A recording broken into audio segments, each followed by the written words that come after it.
Notion G1.1, symétrie centrale. Première partie, définition.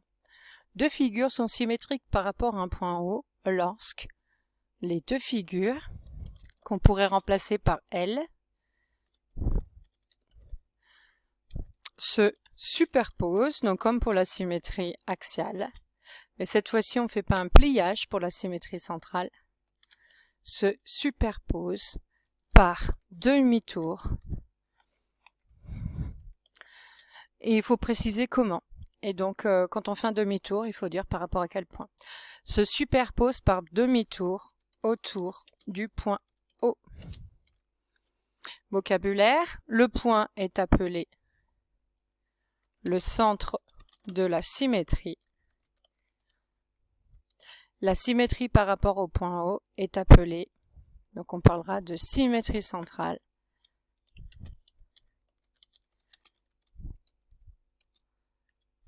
De centre O.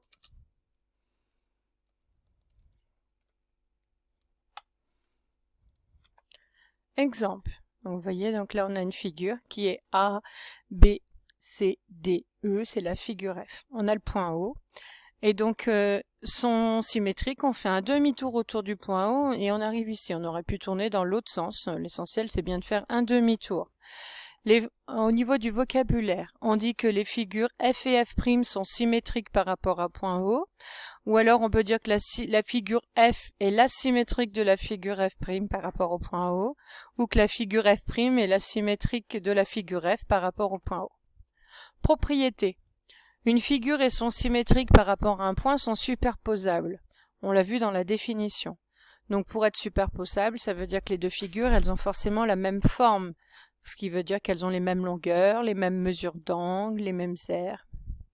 Deuxième partie. Définition du symétrique d'un point. Le point A' est le symétrique d'un point A par rapport à un point O lorsque le point O est le milieu. Donc faites attention à l'orthographe, on dit bien milieu, donc avec un L. Le milieu, ça va forcément avec un segment. Et donc, dans le segment, on lui met toujours ces deux extrémités, A ici et A'. Au niveau des méthodes de construction, donc il y en a deux, suivant si on est dans le quadrillage ou sur une feuille blanche, toutes les méthodes vous sont détaillées dans le cahier à outils, partie méthode. Et donc il y aura des vidéos spécifiques pour bien vous expliquer. Donc là, je fais juste un rappel de ces méthodes. Donc j'ai le point A et j'aimerais construire son symétrique par rapport à O. Donc quand on est sur un quadrillage, il faut se déplacer suivant les carreaux. Je rappelle qu'on n'a pas le droit de partir en oblique. Donc sur un quadrillage, on se déplace suivant les lignes dessinées, donc les carreaux, donc vers le haut, sur la verticale, vers le bas sur la verticale. Sur l'horizontale, on peut aller sur la droite ou sur la gauche. Donc pour aller de A à haut, on se déplace de 4 carreaux à droite et je monte de 3 carreaux. J'aurais pu faire le même déplacement en fait, mais à l'envers. Donc je monte de 3 et je me décale de 4 carreaux à droite. Ça revient au même.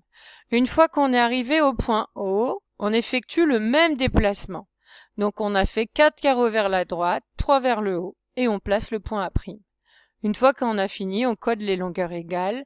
Alors si on n'a qu'un point, bien entendu, si on a plusieurs, en fait, on n'a pas besoin de mettre le codage quand on est sur un quadrillage. Maintenant, sans quadrillage. Donc ça vient tout du milieu, encore une fois, de la définition du symétrique d'un point. Premièrement, donc on a toujours notre point et on veut construire son symétrique par rapport au point O. Donc cette fois-ci, on commence par tracer en pointillé une demi-droite. Donc c'est la demi-droite qui part du point dont l'origine c'est le point dont on voulait tracer son symétrique, et on prolonge du côté du point qui est le centre de la symétrie. Ensuite, on prend son compas, on met la pointe en haut ici. Alors normalement, on l'écarte déjà en A.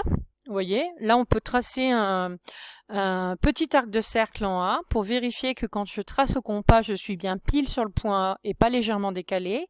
Donc je vous rappelle que votre compas ne doit pas bouger parce que sinon, au niveau de la précision, vous allez vous décaler. Une fois qu'on a pris la longueur OA, on la reporte à partir de haut et donc là, je dois avoir un deuxième arc de cercle en A'.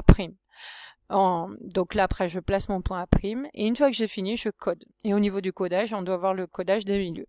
Donc là, c'est pareil, tous les traits de construction sont obligatoires sur feuille blanche. Le codage, par contre, c'est pour 3 points. À partir de 3-4 points, on fait plus le codage, ça ferait trop lourd, mais on code au moins 3 points. Voilà. Ici, la méthode, cette notion de cours est terminée.